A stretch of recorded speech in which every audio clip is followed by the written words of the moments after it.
Hello, everyone, and welcome to today's session, From Risk to Readiness, How Modern Training Prevents Fraud and Loss.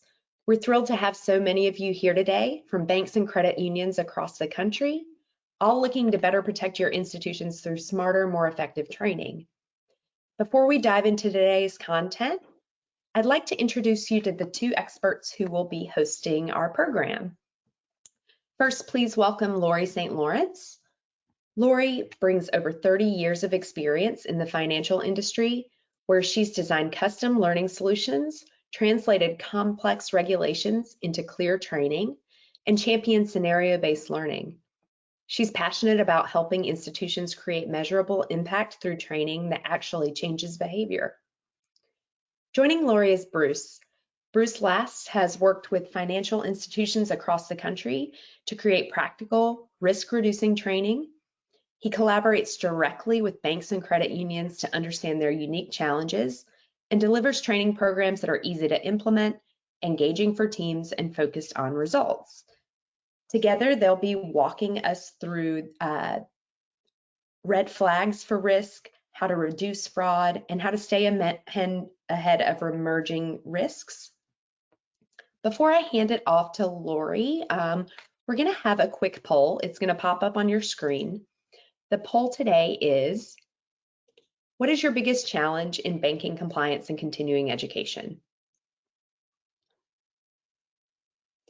I'm launching the poll now, so you should see that pop up. You can answer more than one before you submit. This is multiple select, because I know there's lots of challenges you're facing.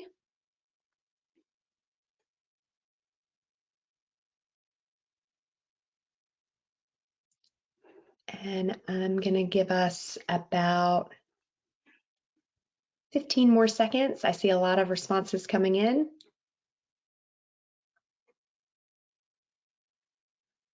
All right, and I'll be closing out that poll now. And here's a look at what everyone on this call responded. Over half of you said frontline readiness is your biggest challenge. Close second, keeping up with current fraud topics. Engagement and retention, we hear that all the time across banking and other industries that we work with. Regulatory changes, always a stressful thing to keep up with, especially internally at your organizations. And then content quality is something that we hear about a lot as well. We saw a lot of similar responses when we did a larger survey on this question. Again here, almost 40% of people are saying that fraud is one of their biggest challenges in banking and compliance, followed closely by keeping current, so current content, which we also had in this poll. Many of you responded. Regulations and changes. Frontline readiness, again, a popular issue that people run into. And then engagement and retention and the execution of that training. That last block, I think that the font color changed a little bit, is around the quality of content.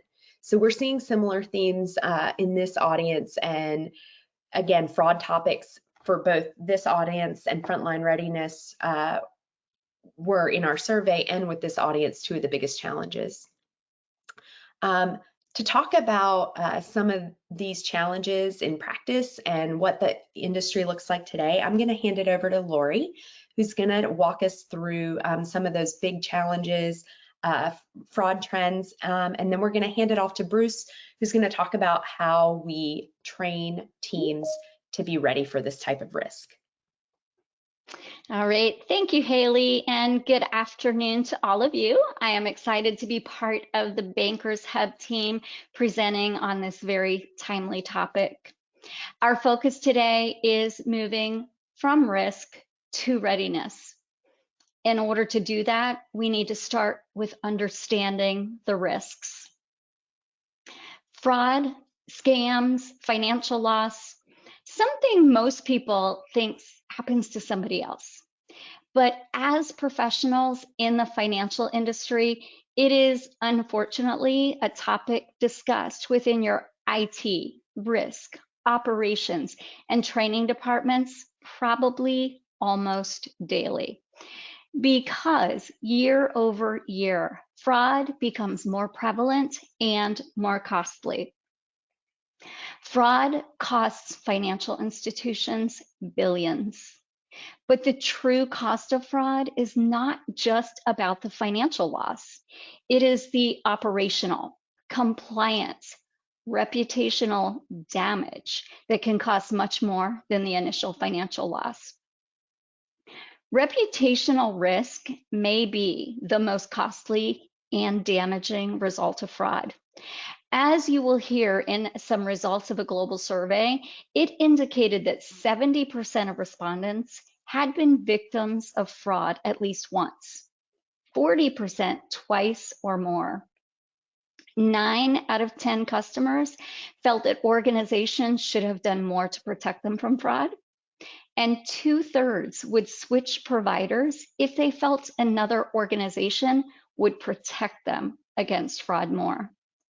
We know that reputational damage leads to decreased customer trust, lower revenue, and potentially legal repercussions. These downsides beg the question, how much of fraud and loss and risk is preventable? We believe much of it is, but we'll let you be the judge of that as we explore some of the types of fraud, how it's perpetrated, and how you can prepare your people to combat fraud. Let's think about fraud and the fight against fraud in 3 key components: policy, processes, and people. Today, we're going to focus on the people part. Yes, the policy, the processes are critical, but the people, whether it's your front line, second line, back office, call center, your people are your first line of defense. I'm going to share some pretty staggering fraud statistics and then explore how you can empower your people to be effective, efficient, and vigilant in protecting and preventing fraud within your organization. 97% of top banks experienced third-party breaches last year. As the saying goes, you are only as good as your weakest link. We have a great mix of job functions on the call today, some with a focus in fraud and risk, many in learning and development roles. For those of you who are not directly focused in fraud and risk, this one feels kind of easy to dismiss. You have nothing to do with setting policy, evaluating third-party risk, but you do have a role because it is your people who will conduct the due diligence, make vendor decisions, determine the risk, and manage the relationships. The average cost of a data breach was over $6 million in the financial sector. Several months ago, I started really digging deep into third-party risk and doing research as I prepared to write a course for our library. And a few things really became quite evident to me during that research. One, while third-party relationships can pose risk, they are absolutely necessary to remain competitive. 2, the responsibility of any failures falls squarely on the financial institution. There's no pointing fingers at the third party when there is a breakdown or breach. And 3rd, you need to not only know your third party, but the nth parties as well. Does your third party outsource? Does that nth party adhere to the same security protocols? Many data breaches result from a contractor of a third party who either maliciously steals data or simply didn't have the security in place to protect against the threats and attacks. Your people, your first line of defense, need to be familiar with your policies and procedures, but they also need training for awareness and practice applying what they learned in simulated or scenario-based situations before they need to make real life decisions that could have significant negative impacts. 80% of bank cybersecurity executives feel unprepared to counter all threats. I cannot even imagine being the one ultimately responsible for preparing for cyber threats. There are so many ways bad actors get through the walls of organizations. They often focus on financial institutions, healthcare organizations, government agencies, places that store personal data like names, birth dates, social security numbers, credit cards, phone numbers. Already in 2025, 5 major cyber attacks happened in January, another 14 in February. Just 2 weeks ago, DaVita, a healthcare provider with 2,600 facilities throughout the US, reported a cyber attack that resulted in their records being encrypted and held for ransom. Cyber attacks can lead to substantial financial loss and very damaging effects on an organization's reputation. Some attacks, many attacks, rely on unsuspecting people within your organization. Someone simply clicks a link. As your first line of defense, your people need to know the many ways cyber attacks can be introduced and know the signs of phishing and vishing, infected links, social engineering scams, and the many other ways cyber attacks happen. Because the threats are there every single day, your awareness training program cannot happen once a year. It needs to be ongoing, frequent reminders of what to look for. 60 to 80% of compliance breakdowns are due to human error and lack of awareness. 60 to 80% human error. Wow. That statistic makes my previous point. Awareness, training, simulated application, micro reminders, however you do it often. Make sure your people are prepared to be your first line of defense. Fraud is evolving. I don't know why, but this makes me think of the saying, the more things change, the more they stay the same. Did you know the very first recorded case of fraud happened in 300 BC? It was a case of insurance fraud. The first recorded case of financial fraud took place in 193 AD. Perhaps the most notable early financial fraudster was Charles Ponzi. And more recently, the Paycheck Protection Program recorded one of the biggest financial fraud losses in history with over $100 billion missing. Fraud is not new, but the methods of fraud have certainly evolved. As we look, 5 trends that are going to be something that we're seeing in 2025, one of those, authorized push payment fraud, results in 1.3 billion in annual losses. Have any of you received the text alerting you of unpaid tolls? They provide a link for you to pay those charges immediately so that additional charges or fines are not imposed. These payment scams not only use text, but phone calls, emails, social media. In 2024, there were 372,000 reports of different scams that started with emails. Just yesterday, the FTC released a consumer alert about text messages coming from what appears to be the post office, FedEx, one of those delivery services, asking receivers to click a link to either update their information or track a package. Who doesn't want to find out what that mysterious package is or who it's from? This type of fraud can happen quickly because fraudsters rely on creating a sense of urgency to act, a threat of something bad happening if the payment isn't received quickly. And once the money is gone, it is gone.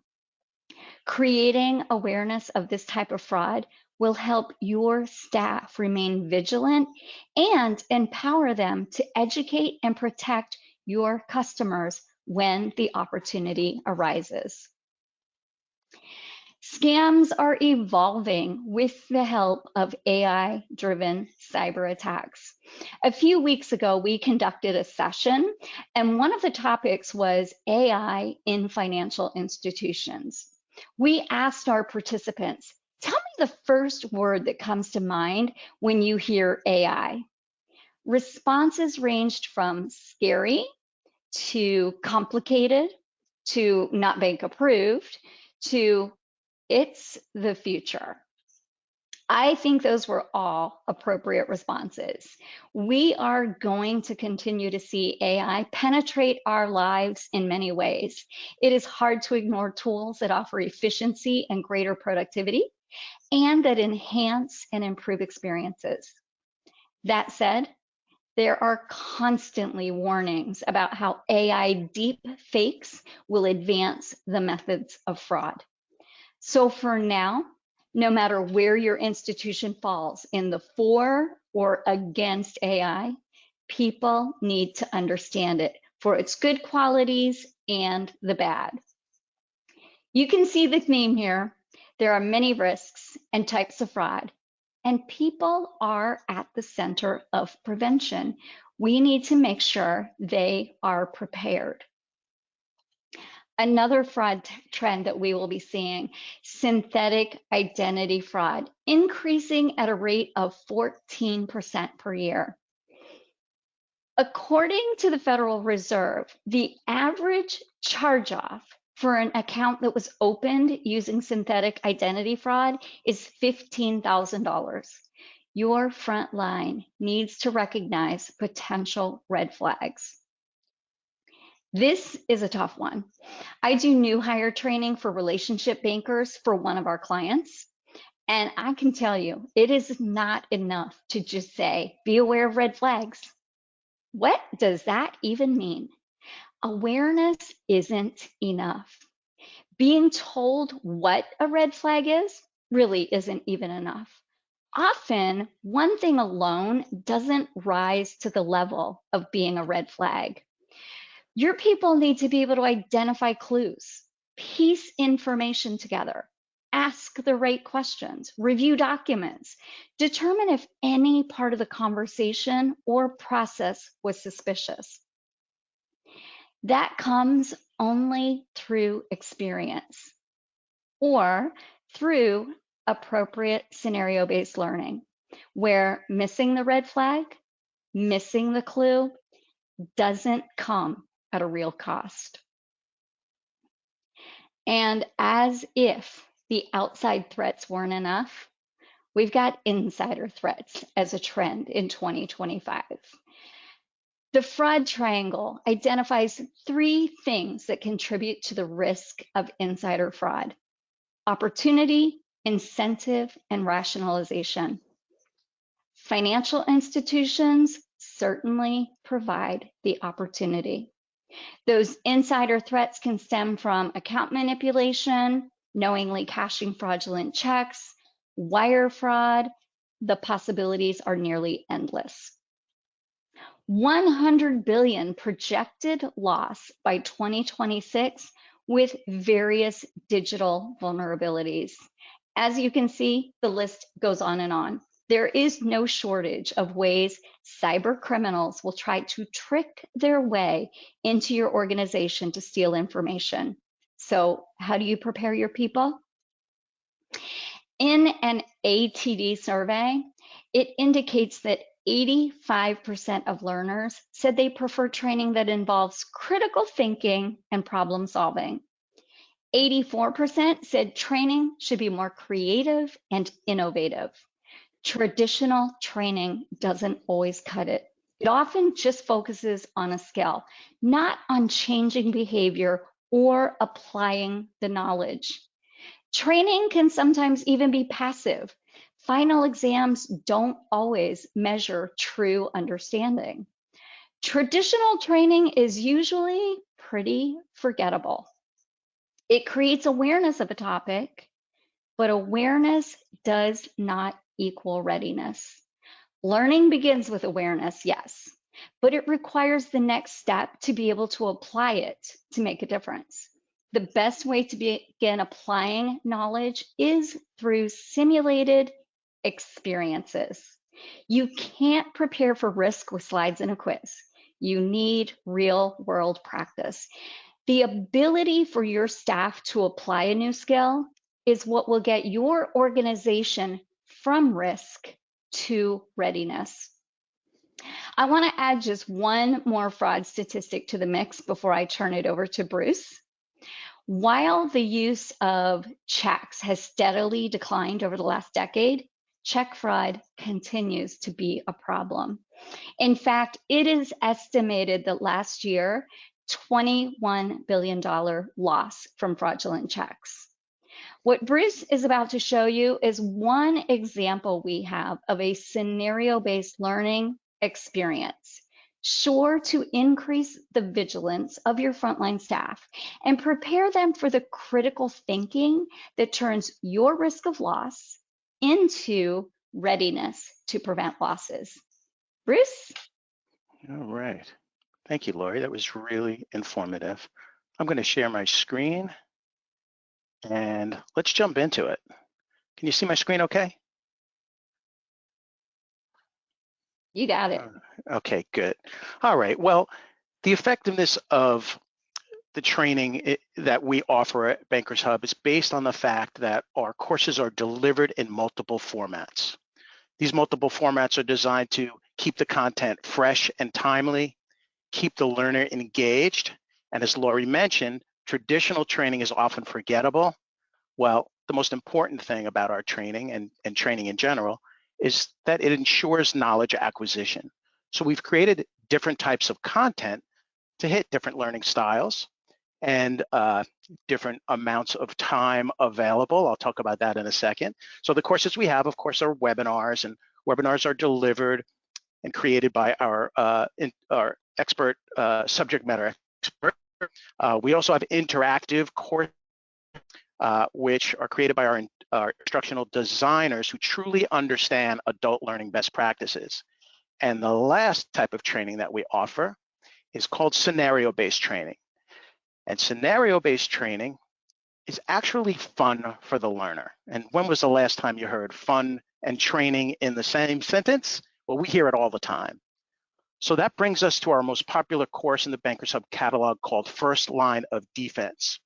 Before I show you this, I want to let you know that we have a Bankers Hub advisory board of financial institutions that we meet with throughout the year.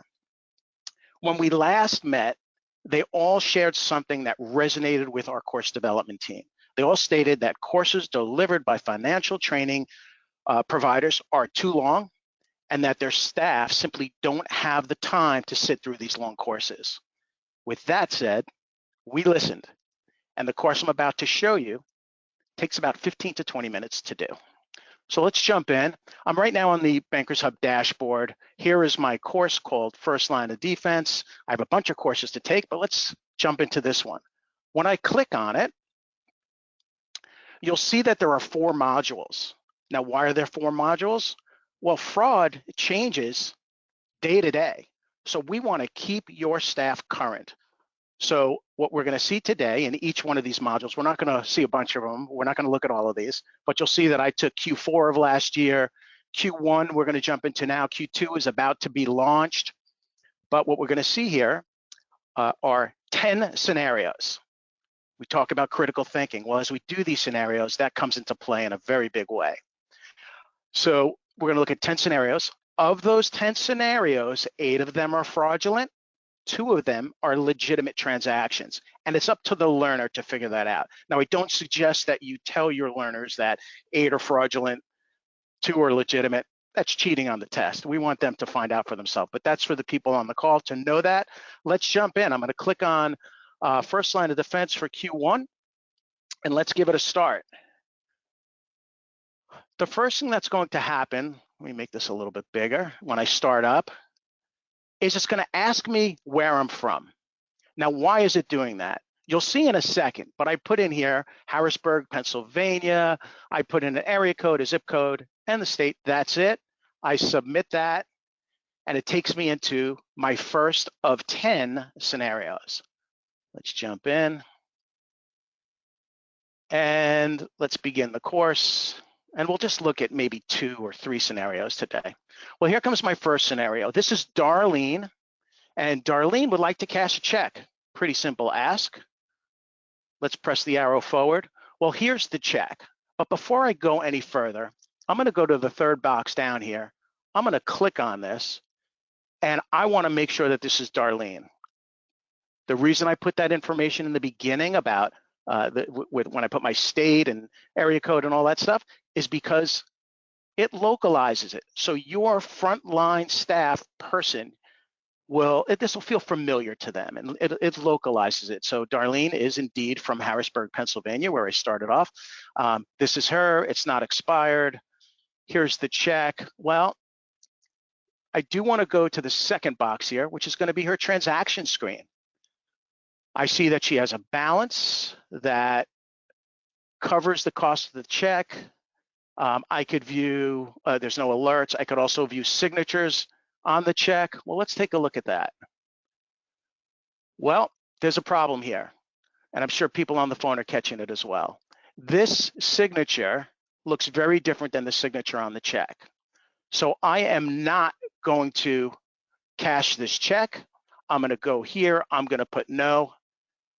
Now, it's not going to let me off the hook yet. It wants to know why I chose that. Sometimes there's a couple of different components to the wrong answer or to the wrong transaction. But I'm going to go right to the check. I'm going to click on the signature. It turns red. I press submit, and I got that correct. Let's go to the next scenario. They're all a little bit different. They're always updated, every quarter, as I mentioned. So we build that into these courses. Well, this gentleman named James, he wants to cash a check. Same kind of scenario. I can go in here. I could check his ID. Again, he's localized. He's from Harrisburg. I could look at his transaction screen, but there was something that shot out to me the minute I opened up the check. And I don't know if you can see it, but I'll point it out because sometimes through these meetings, it's hard to see. But if you look right here, it seems to me that this was whited out and the font is different than the rest of the check fonts that were used. So I'm going to say, again, I'm not cashing this check. And it's going to ask me why. I come up here, I click on that area, I press submit, and I'm correct. So that's an example of, a couple of scenarios. They're always a little bit different. We're always pulling in new instances, and it's a really powerful way to get the message across. And let's look at one last one. And this one, I know the answer. This is Lola Hart. Now, this is one that is completely legitimate. I know it is, but I want to press forward here. I'm not going to go through everything, but you can. Transaction screen, license. She's fine. She has enough in her account. I know that she's that this is legitimate. I could even, if I'd like, flip the check over and take a look. So everything is on the up and up. And I'm going to get it wrong on purpose because I want to show you what happens. So will I accept this deposit for Ms. Hart? Well, the answer should be yes, but I'm going to say no. And it's not only going to tell me that I got it wrong, but it's going to tell me why I got it wrong. So it reinforces that information. So it's a really powerful way to get this this across. And again, staff really enjoy taking this, and it makes a difference. And I'm going to show you, before I end this, I want to show you something really cool that happens at the very end of this. After you go through your 10 scenarios, there's going to be 2 or 3 pages of something we call Just In. And Just In provides an updated supplement, which is perfect for team huddles, branch meetings, to reinforce the topic. Because we all know that the best and most effective way to combat fraud is to keep it an ongoing discussion. So we give you this tool to allow for that. So you have the 10 scenarios, you have Just In, and the last thing is my favorite thing, is I get a report card. Now this is where it becomes measurable. If you look here, I got a 68. The passing grade is 80. Now I can take those scenarios again, but the system's going to jumble them up just to keep me honest. I got 2 incorrect challenges, which I highlighted here, but look at this. Because of these 2 challenges, the potential loss to my financial institution was $5,846.25. So it's measurable, it's powerful, it sends a message, and it's meaningful. So that is, in a very quick nutshell, first line of defense for fraud. And I am really excited to show you something. This first line of defense has been so popular and so helpful for our financial institutions that we went ahead and we created another scenario-based training that this is the first time it's being announced. It's called First Line of Defense for Call Center Agents. So the learner gets to listen to a call, and they're short 1, 2, 3 minute calls, listens to the call, and after they go through that, the agent we have to see, did the agent properly verify the caller? Did they show empathy to the caller's issue? Did they use the caller's name? Did they handle the request appropriately? And in my opinion, the most important thing is, was there satisfaction? Was the caller's issue taken care of, and are they happy when they go away? So that's it. We're going down this direction of short courses, interactive courses, but we have a whole bunch of different types of formats that we offer, but this is one format that is making a difference.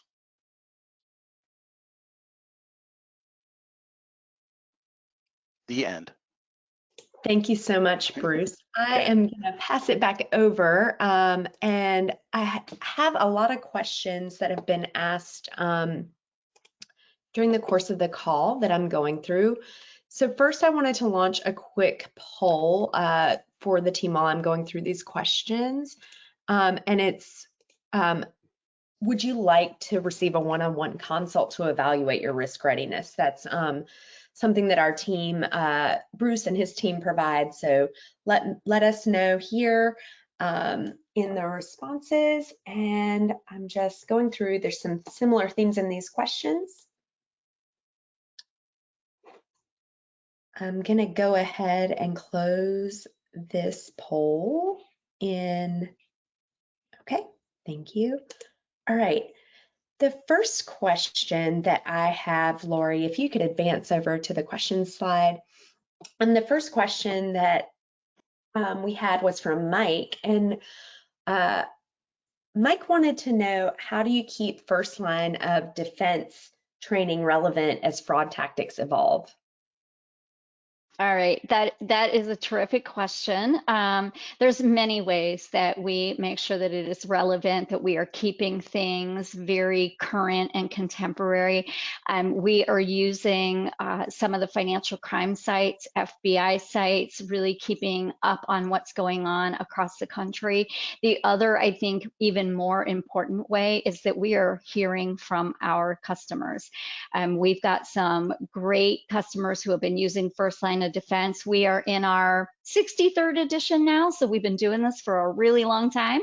We've got people who have been using it all that time, and we invite them to say, what is going on in your institutions now, and making sure that we are including those things. We want to be sure it's relevant, it's really hitting the mark for our audience.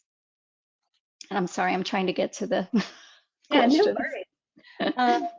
The second question came from Beck, and I think either of you can answer this one. It's, what's the average time commitment for an employee taking the first line of defense training that Bruce demoed? Yes, so typically it's going to be about 15 to 20 minutes. As you saw when Bruce was demoing this, there's no audio. So it is ideal for even taking right on the teller line. You can be interrupted through this, start taking it, wait on some customers, come back to it. So 15 to 20 minutes is the average, but it doesn't even have to be a dedicated 15 or 20 minutes where they walk away, go into a back room or a training area to take the training. Okay, thank you. Yeah, short and sweet, and makes it easy for them to get this information and then get back into the role. Maisie asked, can we assign these topics specifically to people by role or by branch? Bruce, I'll give that one to you.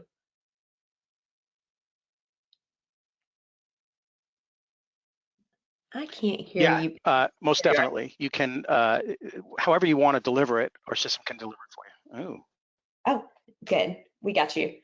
Mhm.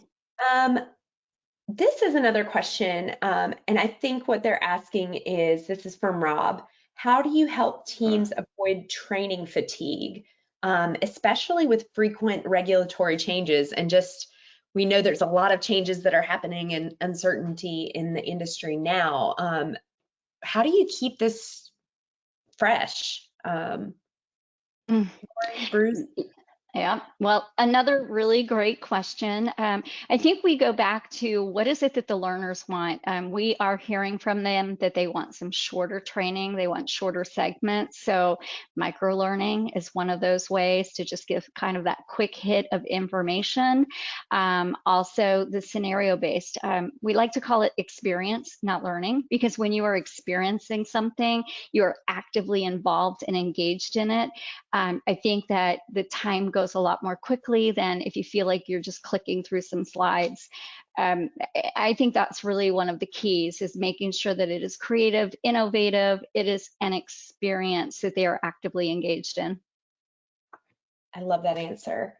Um, this is a question, Bruce, from one of our customers. They asked, is this first line of defense available in the Bankers Hub membership? And Bruce, I think you're frozen. So I'm going to jump in on this one. He may be talking. Can you hear me, Bruce? Looks like he might be back. can you hear now? We can. Sorry about that. So yes, it is absolutely available in our packages. We have different packages, and it's available in 2 out of our 3 packages. So if you're interested in learning more about that, yeah, just give us a shout, and we'll be happy to help you. And I also know that the first line of defense for call center agents will also be available in these packages as well. And as a quick note, First Line of Defense is available to all of our memberships through the end of April. So if you want to sign this out and try it for your team, it will be available to them through the end of April. Then in May, we will have our new topics released for First Line of Defense, which you may be able to see on the screen. We've had some issues with the screen sharing, but these are just examples of some of the most up-to-date topics that are going to be included in our latest release. So if you are interested in getting this training for your team, make sure to reach out to Bruce, and we will follow up with you after this call. I have one other question from Tanya. She asked Bruce, do you offer other training paths or courses for ongoing development beyond fraud prevention? Sure. So within our system, you can create learning paths for different roles in the organization. So yeah, we have content that's going to complement any level of understanding, from someone brand new to banking, to a seasoned veteran who's been doing this forever. So we're going to keep people current on new changes in regulation, and we're always going to have new and interesting content that's going to be available on our system. Yeah, and just I'll add, just content-wise, yeah, fraud is just one area that we focus on. Leadership, sales, teller skills, branch operations, you name it, we've got it. This kind of piggybacks off that question. The question is, we had a recent fraud attempt at our bank.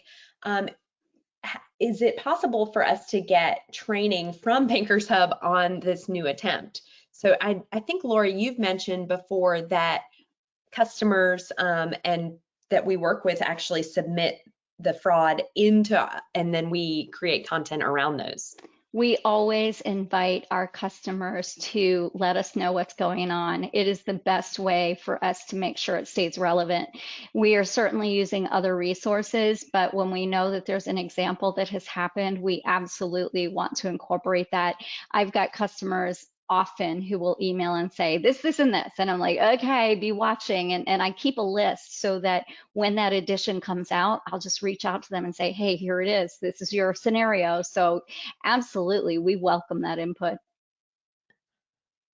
And then I had one more question, and I can answer it. Would we be able to get Bankers Hub membership information emailed with the recorded webinar? This question is from Jackson. Yes, absolutely. We can share that out with you. We have a lot of flexible options for banks and credit unions to really fit the needs of their team. There are a couple other questions that are specific to, are very specific to the user. So we're gonna reach out to you one-on-one. But I want to thank you all for your engagement with the polls, with the questions, your time this afternoon. And then thank you so much to Lori for sharing all of your great experience and knowledge on fraud prevention, and Bruce for showing us how much fun that training can be, fun and training in the same sentence. We appreciate you, and we hope everyone has a fantastic Thursday. We will be following up with the recording of the webinar, the information that was requested there, and also just contact information if you need to follow up with us or have any other questions. Thank you again for your time today. Thank you. Thank you. Bye, everyone.